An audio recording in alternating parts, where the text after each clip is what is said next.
Cedar Creek Medical's fluorescent lights hum over the pediatric ward at 2 a.m., casting Sarah Chen's shadow across polished linoleum as she checks vitals with movements too precise, too economical for civilian training.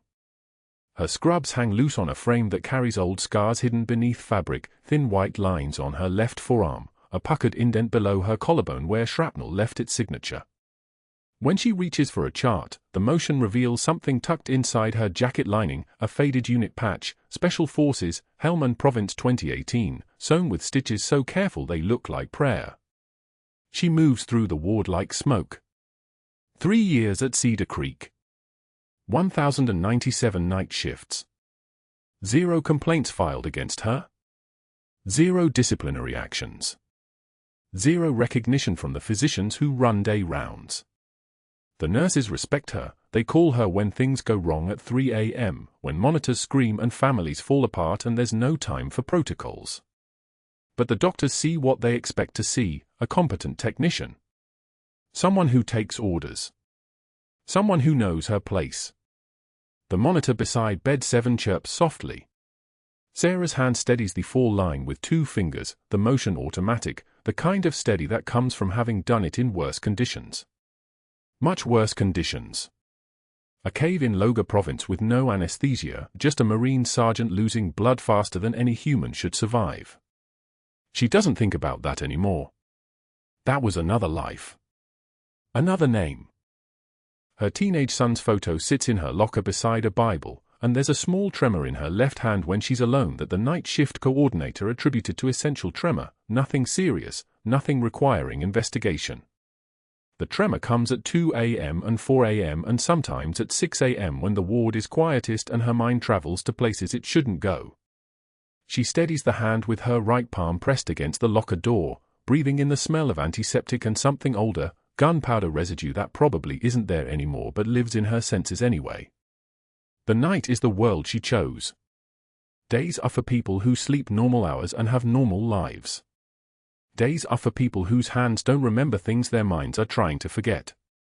Sarah works the night shift because at night, people are honest. Pain strips away politeness.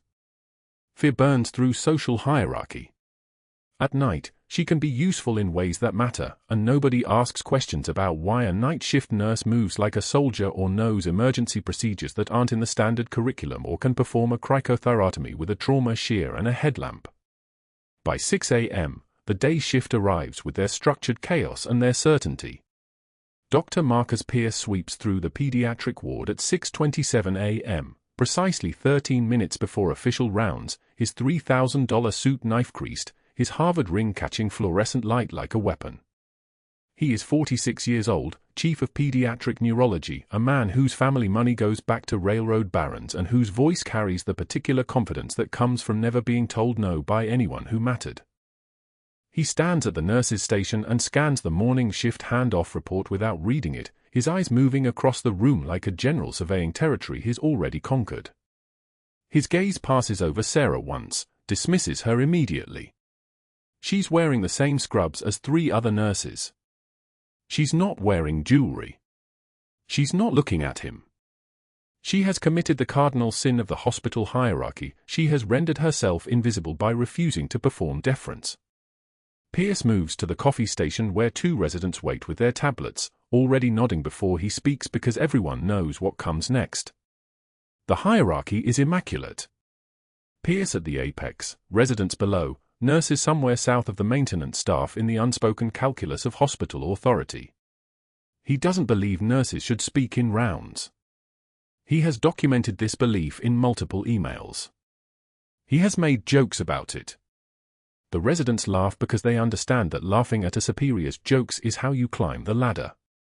Sarah finishes her charting and steps back, positioning herself against the wall where she becomes part of the architecture. This is a skill too. Being present without demanding presence. Staying visible to the patient while becoming invisible to the people who decide what happens to patients. She watches Pierce take the handoff report from the night nurse, not looking at it, just taking it, the way someone takes a newspaper they're not going to read, and she sees the moment he reaches the admission from 4 a.m. The radio at the nurse's station crackles. Dispatch confirms an incoming trauma, Pediatric, 15 minutes out. The entire ward shifts like a compass realigning to magnetic north. 8-year-old Emma Vance arrives via ambulance at 6:58 a.m., her small body strapped to a stretcher, her eyes wide and unseeing because the pain medication has taken that possibility away.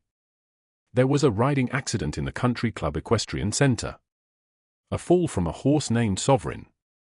A concrete barrier that came up faster than any 8-year-old body should experience. The paramedics found her conscious but unable to move anything below her chin. Spinal cord injury. C5 C6 vertebrae, possible complete transection. The kind of emergency that makes parents scream prayers that don't make it out of their mouths. Major David Vance arrives at Cedar Creek Medical at 7:03 a.m., still wearing his uniform from wherever he was stationed, his face the color of ash, his hands shaking in a way that suggests he has been in worse combat situations but never anything worse than this. He moves through the ER doors like he's breaching a building, searching for his daughter, his eyes scanning faces with the precision of someone trained to assess threats and identify targets. His daughter is the only target that matters now. His only mission is to find her and fix her.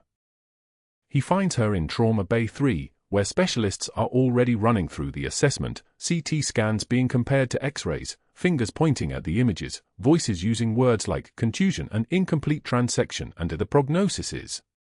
The words stop when a man in a uniform walks through the door. Military bearing translates across professional boundaries. Everyone straightens. Everyone becomes slightly more careful about what they say. Pierce arrives at 7:11 a.m. and takes command of the room with a movement so small it's almost invisible, just shifting his position so that he's standing closest to the patient's head. He doesn't introduce himself. The residents do that. He reads the scans with the expression of a man reviewing a will he already suspects is bad news. Major Vance, Pierce says, not turning around. Your daughter has suffered a catastrophic spinal cord injury at the C5-C6 level. The imaging suggests complete transection. I've seen 3 cases like this in my career. None of them walked again. The words hang in the trauma bay like smoke. None of them walked again. Major Vance's voice comes out as something between a question and a command. What are the options? What treatments do we try? We keep her comfortable, Pierce says, finally turning to look at the Major directly.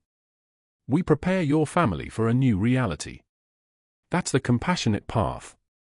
Experimental treatments at this stage are false hope, and false hope is a particular cruelty to desperate families. Sarah watches this from the corner where she's been helping the ER nurse prepare monitoring equipment. She's not supposed to be involved in rounds. She's night shift, and night shift knows its place. But her eyes move across Major Vance's face and something registers, a recognition, a moment where the room tilts almost imperceptibly. She's seen that face before. Not here. Not in this life. In a different life, in a different uniform, in a place where sand gets into everything and the sky is so blue it hurts. She turns back to the monitor and steadies her hands. Pain is information. All sensations are data to be processed and filed. She opens Emma's chart and begins reviewing the admission notes, committing details to memory the way she's trained, the kind of memory that doesn't forget because forgetting isn't an option when lives depend on your recall. The sound of the monitor continues its steady rhythm. The nurses continue their work. Pierce continues explaining why nothing can be done, his voice carrying the weight of authority that comes from not caring whether the family believes him or just accepts the inevitability of his words. Major Vance stops asking questions after the 3rd time, his hands moving to his daughter's small arm, his fingers careful around the full line like he's afraid of breaking something that's already broken. By the time Sarah's shift ends at 7:13 a.m., Emma Vance is settled in pediatric neurology on the 3rd floor, room 317, paralyzed from the neck down, surrounded by monitors that measure the electrical activity of a body that can no longer move, and Major Vance is sitting in the chair beside her bed with the kind of stillness that comes from combat soldiers who have learned that sometimes the worst thing you can do is move at all. Sarah clocks out and walks to her car through the parking lot where rain has just begun to fall, the kind of rain that comes without warning and feels like the weather is making decisions for everyone beneath it. She doesn't think about the Major's face. She doesn't think about the name Emma and what it means when a child carries a name that sounds like hope. She thinks about her own son waiting at home, probably still asleep, probably with his phone on the pillow beside him in case his mother texts from the hospital with news that never comes. The conference room at Cedar Creek Medical smelled like antiseptic and ambition. 63 people crowded the space, residents in their white coats, attending physicians in their tailored scrubs, nurses standing at the periphery like supporting actors in a play they didn't audition for. Sarah stood against the back wall, her badge clipped to her scrubs, her hands folded. Waiting. Dr. Marcus Pierce stood at the head of the table with a presentation clicker in his hand, his silver hair catching the fluorescent light like a halo. Grand rounds. The weekly theatre where cases were dissected and reputations were made or destroyed. His voice carried the practiced resonance of someone accustomed to rooms going silent when he spoke. The Vance case, he said, advancing to a slide showing Emma's imaging, the grey matter of a paralyzed spine, the damage exact and final in its presentation. 8-year-old, equestrian accident, complete motor and sensory loss below C4 level. Case arrived with unrealistic expectations from the family. He paused, letting that word hang. Unrealistic. And unfortunately, those expectations have been inflamed by clinical staff who confuse longevity with expertise. His eyes found her in the back of the room. Nurse Chen here represents a dangerous trend in modern nursing, Pierce continued, his voice dipping into something that sounded almost like concern, the concern of a teacher explaining why a promising student had disappointed him. Clinical staff who believe that reading a few journal articles makes them qualified to question physician judgment. Yesterday, Nurse Chen suggested an experimental protocol for the Vance family. A Johns Hopkins study she'd apparently stumbled upon. He smiled, and the resident smiled with him. The problem, of course, is that experimental treatments for spinal cord injury don't work. They give false hope. They set families up for catastrophic disappointment. And that emotional harm, that's on us if we allow it. Sarah's jaw clenched. Just slightly. Just enough that her teeth pressed against the inside of her cheek and held. The family has been informed of the prognosis, Pierce said, clicking to the next slide, a summary of his notes, his definitive assessment. The case is closed. The child will require long-term palliative care. What we will not do is chase miracles and pretend that experimental protocols have a meaningful probability of success. He looked at the residents. This is an important lesson. Nurses are invaluable, let's be clear about that. But they are not physicians. They do not have the training to interpret complex neurology. And when they step outside their scope, when they start practicing medicine without a license, even with good intentions, they harm families. A resident in the third row scribbled a note. Another nodded. One looked at Sarah and then away, embarrassed for her. Pierce clicked off the presentation. Any questions? The room was quiet. The kind of quiet where nobody wants to be the one to speak. Pierce gathered his papers with the unhurried precision of someone who'd won. Good. Moving on. The Anderson case. Sarah remained motionless against the wall for 7 more minutes while the next case was presented, the next family's crisis was discussed and filed away. When Pierce finally turned to something else, when his attention had moved entirely forward, she walked out. Not quickly. Not slowly. Just the steady mechanical pace of someone whose spine had turned to iron the moment he said her name. The hallway was empty. The vending machines hummed their electric lullaby near the east stairwell. Sarah had intended to grab coffee and return to her rounds, but the universe had other plans. 2 physicians, she recognized them from anesthesia, stood in front of the snack machine, their voices carrying in that particular way that voices carry when people believe no one important is listening. Chen's got that hero complex going, one of them said. He was older, maybe 50, with the kind of confidence that comes from decades of being right about things that didn't matter. Thinks she's gonna save the world one protocol at a time. Pierce is gonna eat her alive. The other one laughed. Not a small laugh. The kind of laugh that echoed off the tile and made the fluorescent light seem dimmer. That poor bastard family. They've got a daughter who'll never walk again and a nurse who thinks she's gonna fix it with some Hopkins study she read at 2 in the morning. Chen's delusional, the first physician said. Been a nurse for what, 18 years? Thinks that makes her a neurologist. Pierce should have fired her already, the second one said. I would have. They didn't notice Sarah until she was 2 feet away from the vending machine. Then they froze, the way people freeze when they realize that the audience they thought wasn't there has been listening the entire time. Sarah's face was carved from stone. Her eyes passed over them without registering. She inserted her dollar bill into the machine with fingers that didn't shake, fingers that moved with a kind of precision that comes from training, from muscle memory developed over years of holding herself together in situations where falling apart wasn't an option.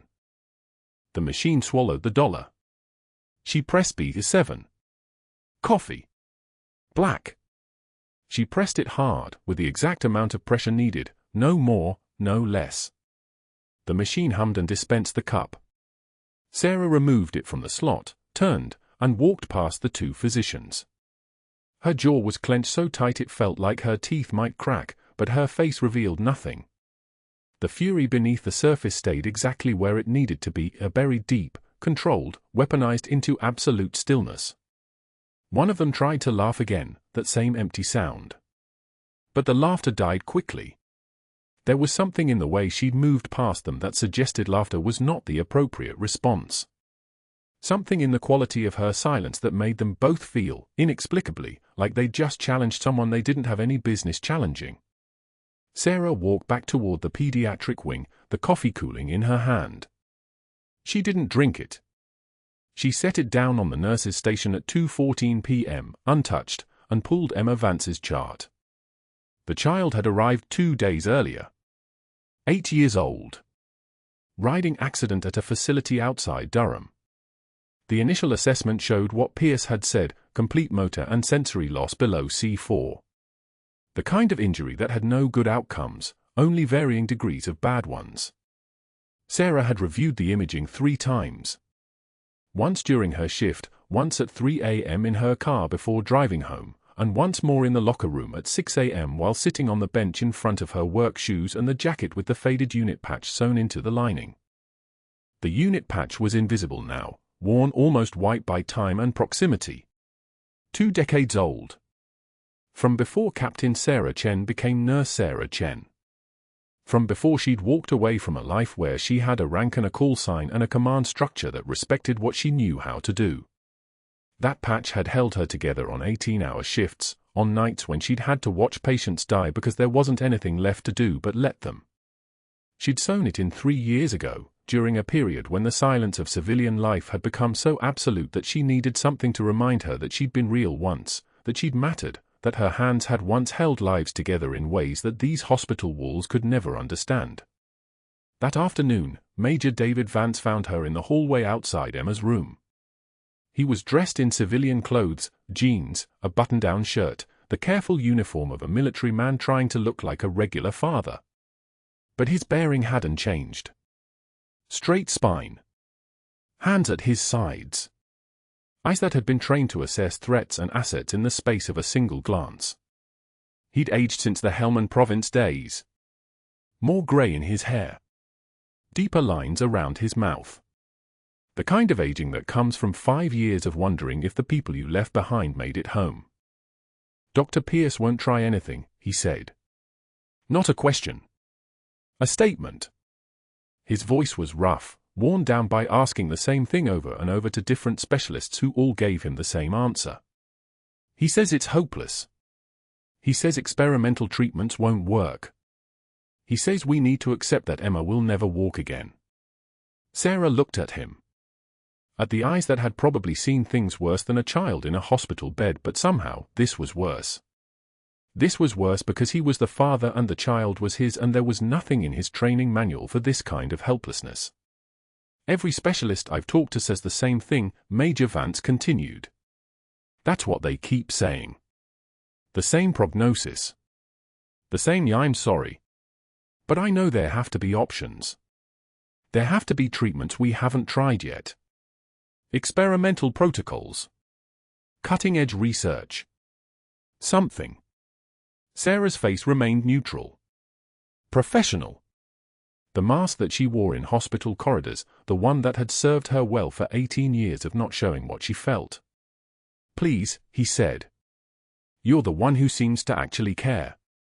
The doctors have given up, but I can see it in how you check her vitals, how you talk to her. You don't think it's hopeless." "Dr. Pierce is the attending physician," Sarah said quietly. "His assessment is final." "Then I'll find another hospital," Major Vance said. "I'll take her somewhere else. Somewhere with specialists who haven't already decided my daughter can't be helped." Sarah didn't answer him. She nodded once, the way you nod at someone who's asking you to do something you can't do, and then she walked away down the corridor, her shoes making almost no sound on the tile, her back straight, her mind already moving to the next patient, the next crisis, the next moment where she could pretend that her hands didn't ache to do more than follow protocols and take orders and slowly disappear into the careful invisibility of being just a nurse. The thing about humiliation is that it doesn't announce itself. It doesn't arrive with a trumpet or a warning. It simply settles into your chest like a stone and becomes the weight you carry through every corridor, every shift, every moment you're forced to smile and nod and pretend that the people who've decided you don't matter are right about that assessment. Pierce had used her as a teaching example, had positioned her in front of 63 people as a cautionary tale, and the worst part wasn't the words. The worst part was that he was right about the scope of her license, right about the fact that she was just a nurse, right about the fact that there were rules and hierarchies and systems designed specifically to keep people like her in their place. But the thing about rules, about hierarchies, about systems, is that sometimes the people running them don't understand exactly what they're controlling. They see a nurse with 18 years of service. They don't see the woman who'd performed field thoracotomies in caves with a combat knife and a headlamp. They don't see the operator who'd extracted 17 wounded personnel from an ambush that should have killed them all. They see someone who reads journal articles at 2 in the morning and thinks she can practice medicine. They don't see the threat. At 2 in the morning, Sarah sat in the hospital's medical library with a single lamp casting everything else into shadow. The Johns Hopkins study lay open on the desk in front of her, 47 pages on selective dorsal rhizotomy combined with functional electrical stimulation for incomplete spinal cord injuries. She'd been reading for 3 hours. Her coffee had gone cold an hour ago. The paper had been published 18 months earlier. The results section made her breath catch. 62% of pediatric patients showed measurable motor recovery within 8 weeks of protocol initiation. The mechanism was elegant, targeted nerve stimulation combined with guided rehabilitation, designed to reactivate dormant neural pathways before scar tissue calcified them into permanent paralysis.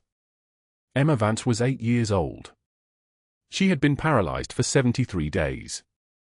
Sarah pulled out her phone and photographed the key pages, the camera flashed bright enough to make her squint. She knew the risks of what she was considering. She knew the hospital's policies about scope of practice. She knew that Dr. Pierce had already positioned her as the villain in this narrative, the overstepping nurse, the dangerous idealist, the one giving false hope to desperate families. But she also knew something Pierce did not, that paralysis at this stage wasn't destiny. It was timeline. It was mathematics. It was the difference between 8 weeks and 16 weeks, and the difference between Captain Sarah Chen following the chain of command and Captain Sarah Chen doing what she'd been trained to do, assess the situation, identify the solution, execute. The next morning, she found Pierce in the pediatric wing reviewing patient charts. He stood at the nursing station like a general surveying conquered territory, surrounded by residents who nodded at his every pronouncement. Sarah waited until the group dispersed, then approached with the quiet efficiency of someone who had infiltrated compounds in Helmand Province without triggering a single alarm. She had the study folded in her pocket. Her voice was even, deferential, exactly calibrated not to trigger the defensive mechanisms she knew were coiled inside him. "Dr. Pierce, I wanted to discuss the Vance case," Sarah said. "I've been reviewing recent literature on selective dorsal rhizotomy combined with functional electrical stimulation. Johns Hopkins published results showing 62% motor recovery in pediatric patients when protocol begins within the first 12 weeks post-injury." Pierce turned to her slowly. His face went through 3 distinct expressions: surprise that she had spoken, irritation that she had presumed to have an opinion, and something darker, contempt. "And you think," he said, his voice like a tank idling in a garage, "that you should be designing treatment protocols now?" "I think the patient deserves to know the option exists," Sarah said. The words were soft. Her posture was still deferential. But there was something underneath the deference, a precision, a certainty, that Pierce's narcissism immediately recognized as a threat. "You're a nurse, Ms. Chen," he said, and the way he said her name made it sound like an accusation. "Your job is to follow medical orders, not second-guess physicians or fill families with false hope about miracle cures. The Vance child will never walk again. The sooner that family accepts that, the sooner we can discuss realistic rehabilitation goals." Sarah felt the familiar calculation clicking into place, the one she'd learned in interrogation resistance training, the pause between stimulus and response. The space where choice still lived. "I understand," she said. "Do you?" Pierce stepped closer. His voice dropped, and it carried the weight of institutional power. "Because I'm going to be very clear about this. If I hear you discussing experimental protocols with that family again, if I find out you've recommended anything beyond standard of care, I will have security escort you from this building immediately. And I will file a complaint with the nursing board that will follow you to every hospital in North Carolina. Do I make myself clear?" The fluorescent lights buzzed overhead. Somewhere down the hall, a patient monitor beeped its steady rhythm. Sarah's jaw clenched, just once, just enough that the muscle tensed and released. Her eyes didn't waver. "Crystal clear, doctor," she said. She nodded once. A single acknowledgement. Then she turned and walked back to her rounds, leaving Pierce standing at the nursing station with his face darkening like a sunset before a storm. She could feel his eyes on her back as she moved through the corridor, could feel the weight of his attention like a physical thing. But her hands were steady. Her breath was even. She had survived an ambush in Kandahar province that left 3 soldiers dead. She could survive this. What Pierce didn't know was that Sarah had already begun. That night, during her shift on the pediatric floor, she'd been in Emma's room at 2:41 a.m. when the ward was empty. She'd checked the child's reflexes with the precision of someone who'd conducted field neurological assessments on soldiers in mud-soaked villages. She documented every response in a separate notebook that Pierce would never see: the flexor withdrawal reflex in the right foot, the almost imperceptible contraction in the left tibialis anterior, the micro-movements that every other physician on staff had dismissed as involuntary spasm. But Sarah recognized them for what they were: a neural firing. Pathways that had survived. That had been 3 days before Pierce discovered her protocol and went nuclear. The formal complaint had arrived via email on a Thursday afternoon. 1,500 words of meticulous documentation, written in the legalistic precision of someone weaponizing bureaucracy. Sarah read it at the nurse's station with her face arranged in an expression of blank professional interest while her colleagues whispered around her. She read the Joint Commission regulations Pierce had cited, Section 6.30.1, Scope of Nursing Practice, 7.1.4, Unauthorized Medical Interventions, and 9.2.3, Patient Safety and Physician Authority. She read the list of her alleged infractions, suggesting alternative treatments, maintaining an authorized documentation, presenting herself as a medical decision-maker, creating a paper trail that would eventually become the scaffolding of her own destruction. But the most brutal part came on the second page. Pierce had copied hospital administration, risk management, and the state licensing board. He hadn't just made a complaint. He'd created an official record. He'd burned down the institutional bridges that might have allowed her to defend herself. Every communication went to 3 separate organizations. Every allegation was now part of her permanent file. And here was the tactical brilliance of it: he'd done it with perfect bureaucratic propriety. No yelling. No anger.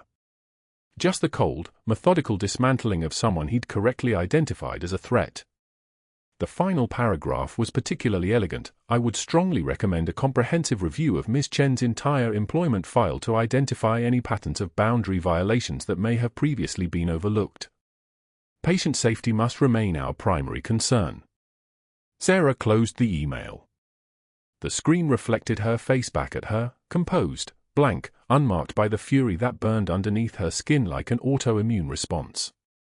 Around her, nurses were typing notes, answering phones, moving through the automated ballet of shift changes.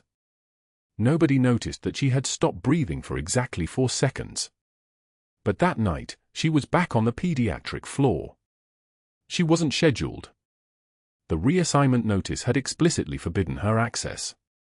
But the ID badge she'd worn for 7 years still worked. It would trigger an alert that she was certain Pierce had requested, but alerts took time to process. She had perhaps 15 minutes before security realized she was in a wing she'd been banned from. 15 minutes was more than enough.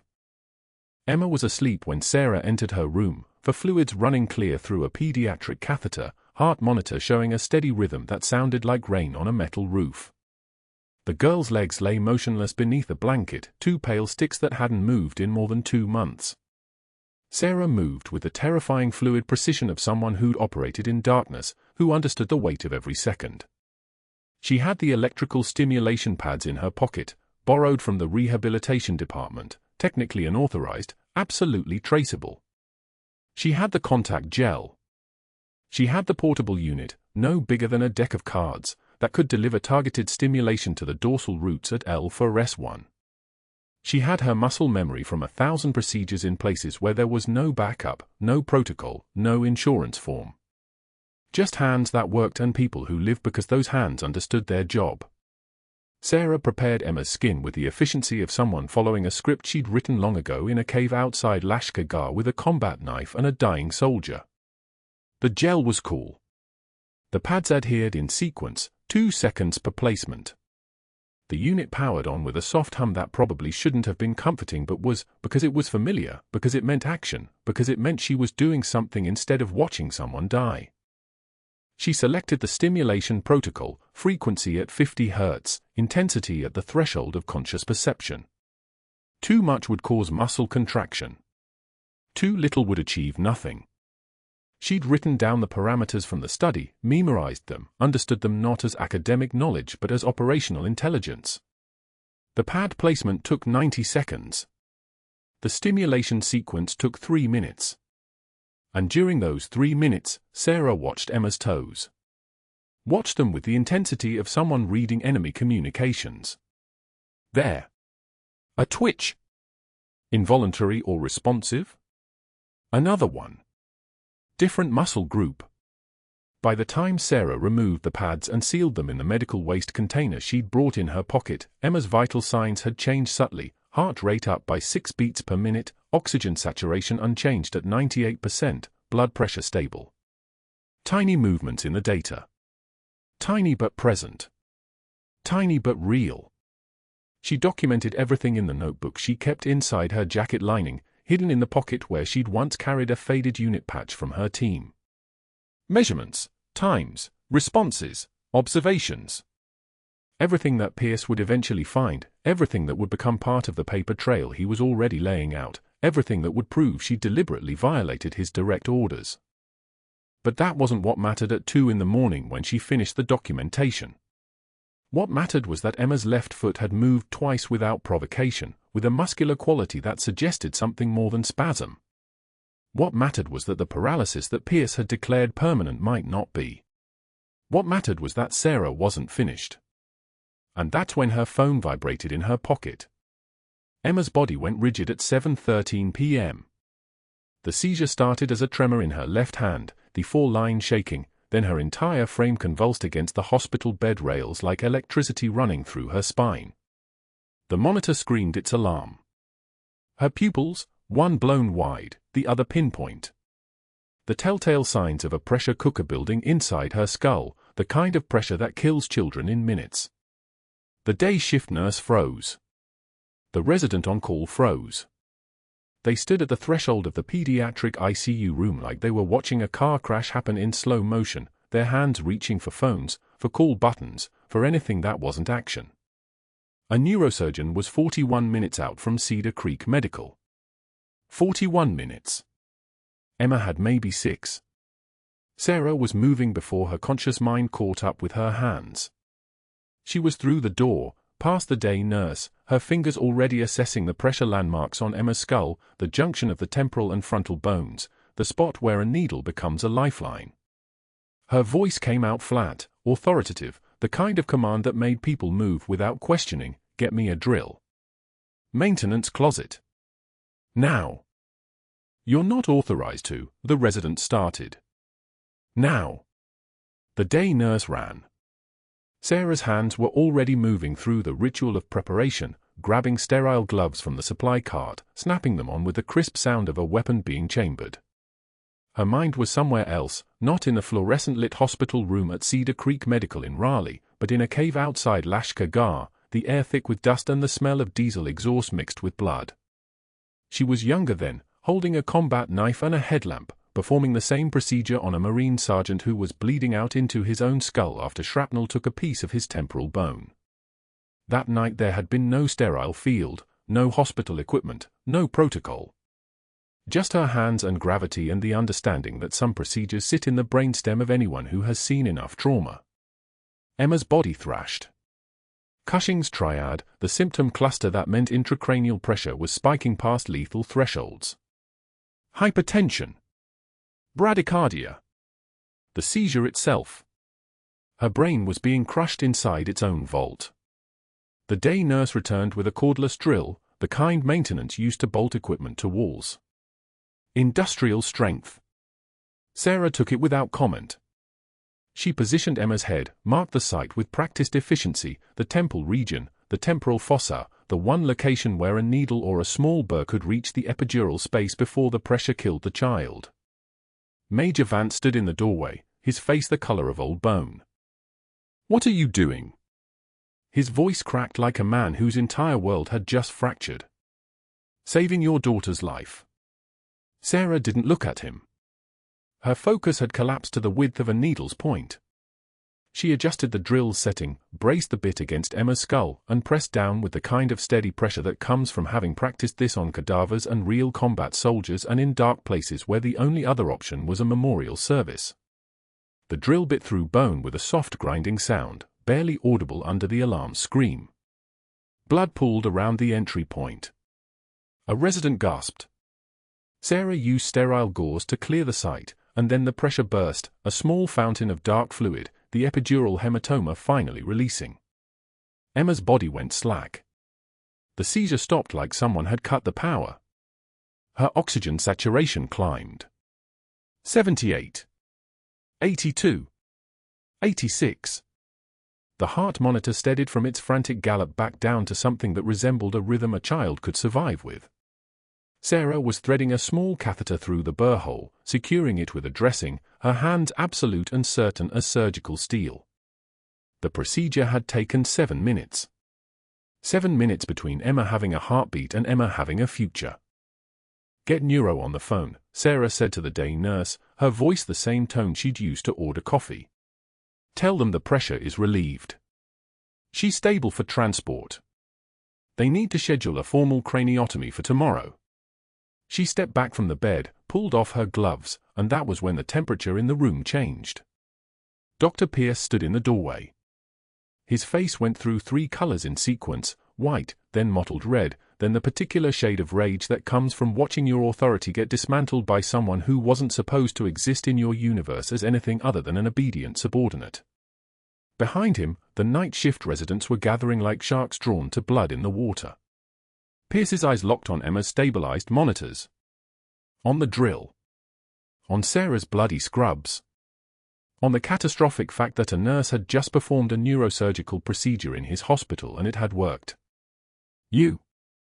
His voice carried the weight of a predator recognizing a rival. "You just committed criminal negligence. You performed a procedure you have no qualification to perform. You violated scope of practice, standard of care, and 3 separate Joint Commission protocols." He stepped into the room, and his composure was returning now, the composure of a man with institutional power and the willingness to use it as a weapon. "I'm calling administration. I'm calling the nursing board. I'm calling." "She's stable," Sarah said. Her voice didn't change. She moved past him toward the door, and Pierce actually stepped aside, a reflex his conscious mind hadn't approved yet. She needs monitoring. Neuro will handle the definitive repair. You're finished, Pierce said to her back. Done. I'm going to ensure every hospital in North Carolina knows what you did here tonight. Sarah didn't break stride. She walked to the nurse's station, her hand still trembling, but the trembling wasn't fear. It was restraint. It was the coiled pressure of someone who had held this particular secret for 17 years and just watched it detonate in the middle of a pediatric ICU. 48 hours. That's how long it took. The hospital administrator's letter was delivered to her locker on a Thursday morning, her badge access already revoked, security escorting her from the premises with the kind of public humiliation that Dr. Pierce had clearly engineered for maximum impact. The charge was negligent medical practice. The supporting documentation filled 43 pages, Pierce's meticulous file of her unauthorized protocols, her deviation from scope, her pattern of reckless behavior masked by an apparent messianic complex. Sarah walked out of Cedar Creek Medical in her street clothes, her scrubs and name badge left in the employee exit room, and drove home through rain that hammered the windshield like applause for a performance nobody had wanted to see. Her teenage son, Marcus, found her at the kitchen table at 2:17 p.m. Still wearing scrubs from an earlier shift, still in the clothes of someone who had been fired less than an hour ago and hadn't had the presence of mind to change. The rain outside was turning the day darker than it had any right to be at that hour. Mom. His voice was small. The voice of a child who suddenly understands that adults aren't invincible. Why are you home? Sarah looked at her hands. They were clean now. She'd washed them in the hospital bathroom 3 times, scrubbed away the blood and the procedure's aftermath, but she could still feel the phantom pressure of the drill against Emma's skull. She opened her mouth to speak, to find some words that wouldn't break this boy's heart the way her heart was already breaking, and found that words didn't exist in any language she spoke. 3 days later, everything changed. But in that moment, sitting at the kitchen table in the rain-darkened afternoon, Sarah Chen had never felt more invisible. More erased. More disappeared. She had no idea what was about to walk through those hospital doors. That evening, her teenage son found her at the kitchen table still wearing her scrubs at 2 in the afternoon, the fabric damp where tears had soaked through the cotton. He stood in the doorway for 3 seconds before speaking, understanding without words that something had broken. She didn't look up. Her hand sat folded on the table with the precision of someone who'd performed surgery on them and knew exactly how much tremor they could absorb before failure. The late afternoon light cut across her face like a blade, and he saw for the first time that his mother looked tired in a way that sleep couldn't fix, the kind of exhausted that comes from carrying a weight no one else could see. Mom. His voice cracked slightly. Why are you home early? She opened her mouth. Closed it. The fluorescent light overhead hummed its persistent frequency, the same sound that had filled Cedar Creek Medical for 18 years. Words existed in her throat, but none of them were kind enough for a teenager who deserved better than the truth his mother carried. How do you tell your son that the system had decided you were expendable? That competence meant nothing when you threatened the wrong man's authority. That her hands that had held dying soldiers and extracted shrapnel from human bone in the dark, were now considered dangerous by people who'd never stitched a wound in combat. She reached for him instead, pulling him close, and the sob that finally came wasn't sadness. It was rage compressed into sound, the collapse of someone who'd learned to bury everything but could no longer hold the weight. 3 days later, her son walked into the hospital administrator's emergency meeting carrying a showbox, his uniform crisp with the precision of someone about to change everything. Dr. Pierce sat at the polished mahogany table, his lawyer beside him, already rehearsing the talking points about scope of practice violations and reckless endangerment. Major Vance sat across from them, jaw clenched, eyes fixed on something no one else could see. The administrator checked his watch, annoyed at the interruption. Sarah's son approached the table without invitation. Mom, they need to see these. He opened the showbox and turned it over. The contents slid across the polished surface with the sound of metal on wood, a coin, a patch, a folded piece of paper yellow with age. And then the medals.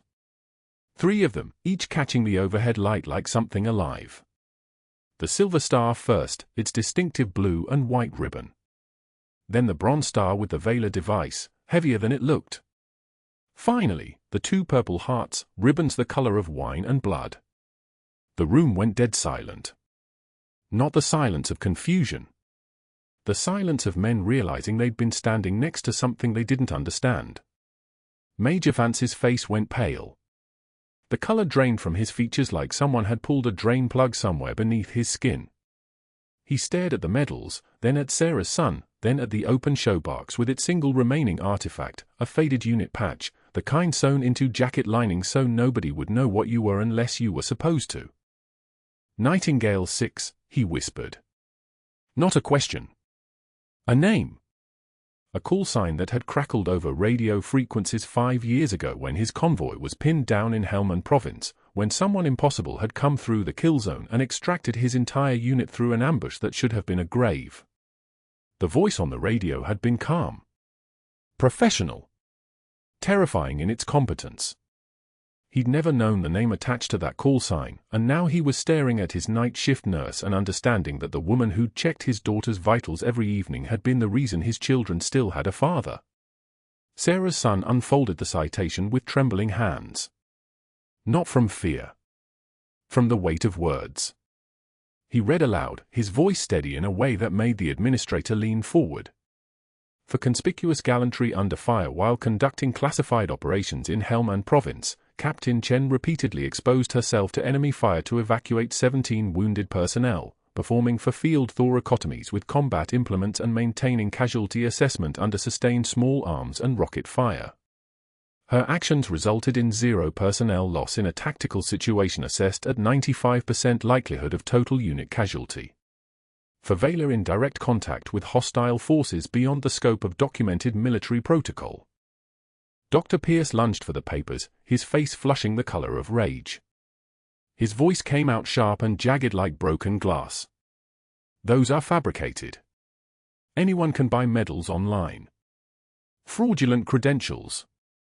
We need to contact the VA immediately. The door opened. A Marine colonel entered first, uniform so crisp it looked like it could cut skin. Behind him, a 2-star general, his shoulders carrying the weight of command decisions that couldn't be undone. The general's eyes moved across the room and landed on the medals scattered across the polished table. He didn't speak. He rendered a salute, a slow, formal gesture with his right hand moving to his brow and held there for 3 seconds that felt like an apology and an acknowledgement wrapped into one. Then he spoke, his voice like granite settling. Captain Chen's military service record was sealed under national security protocols in 2019. Any attempt to access those records triggers automatic monitoring. His eyes fixed on Dr. Pierce. We've been watching your access attempts for 72 hours. The lawyer stood up immediately, gathering papers like a man abandoning a ship. Pierce's face cycled through emotions, confusion, indignation, then something darker. His mouth opened to protest, but the general continued. Your database queries into the VA system using falsified credentials constitute 18 U.S.C. 1001, fraudulent access to federal records. You created forged DD-214s. You submitted false documentation to the Veterans Administration system designed to discredit a decorated officer. The general paused. That's a federal felony. An hour later, FBI agents walked through the hospital doors. They didn't come for Sarah. They came for Dr. Pierce, and Sarah watched through the conference room window as they placed him in handcuffs at the nurse's station. His face was purple, not with shame, but with the rage of a man realizing his carefully constructed authority had been demolished by the very person he'd tried to destroy. The handcuffs caught the fluorescent light as he struggled against them, shouting words that echoed down hallways where nurses he'd commanded for years now stepped back, parting like water around something toxic. This is ridiculous. I was protecting patients from an unqualified nurse. His voice cracked on the last word, desperation breaking through the arrogance.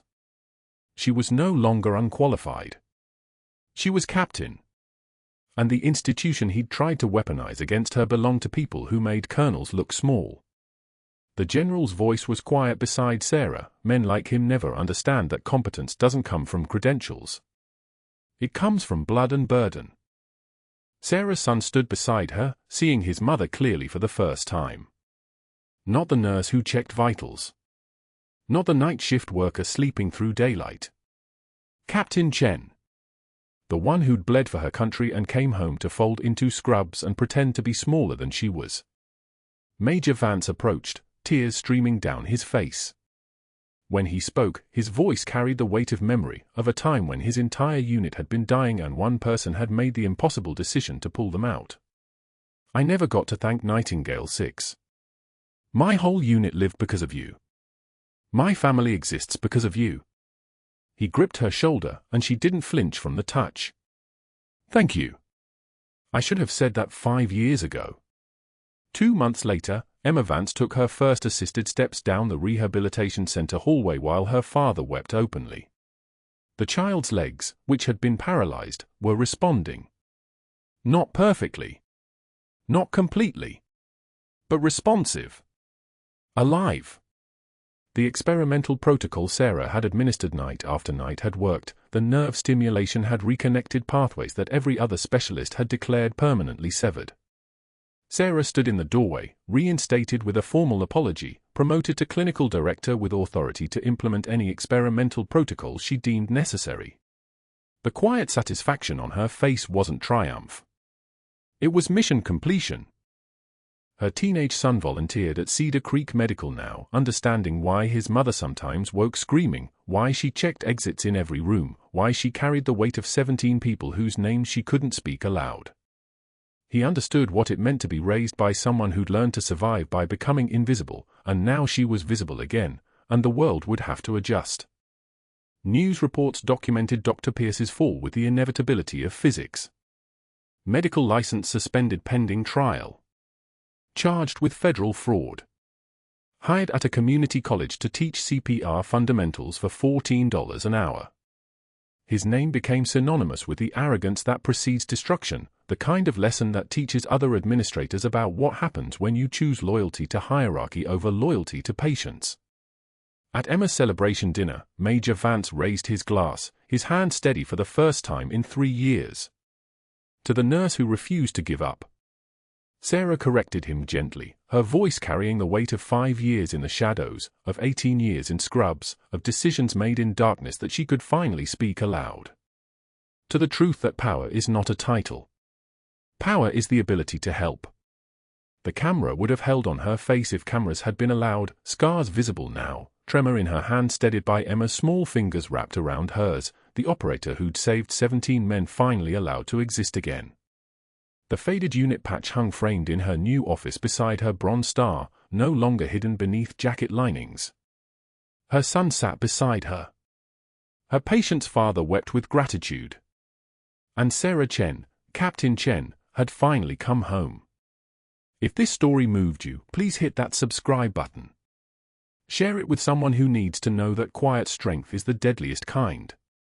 And tell me in the comments, have you ever been underestimated by someone who had no idea what you were capable of?